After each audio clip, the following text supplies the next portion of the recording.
It's time to look at the next 3 recommendations for this summer season. This part has quite the eclectic mix of shows. Next week will be the 3rd and final part though. As always, if you have any more recommendations, be sure to leave a comment below. I'm Banana Owens, and this is an Otaku Youth Anime Feature.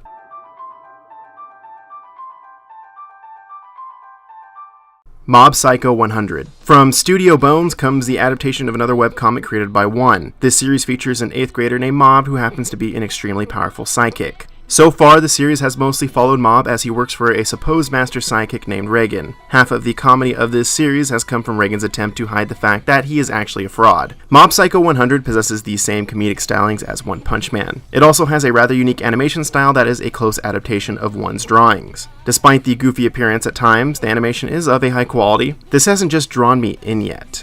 I can't exactly describe it, but I'm not falling in love with it as quickly as I did with One Punch Man. Hopefully the next few episodes will change this feeling. New Game.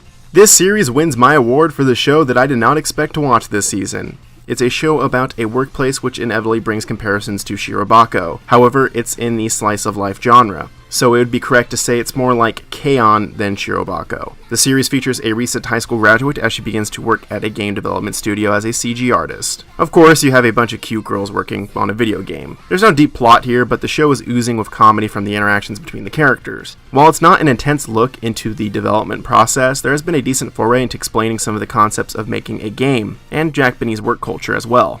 The animation has an expected quality. It's very bright and emphasizes the cute character design. Overall, this show is my guilty pleasure of the season. Orange. In my first look piece, this was the show that I was the most excited to check out. So far, this anime has lived up to all of my expectations.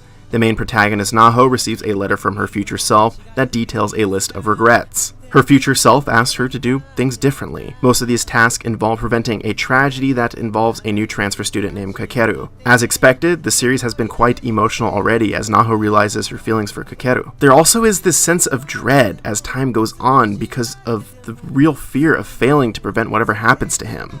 In terms of plot, this show has been excellent so far. The animation is also very well done. The backgrounds are especially beautiful. The facial expressions are also a highlight. It's a very bright aesthetic for what's likely a heartbreaking anime. You can check out all 3 of these shows on Crunchyroll. I'll be back next week to finish my anime recommendations for this season, and as always, thanks for checking this piece out.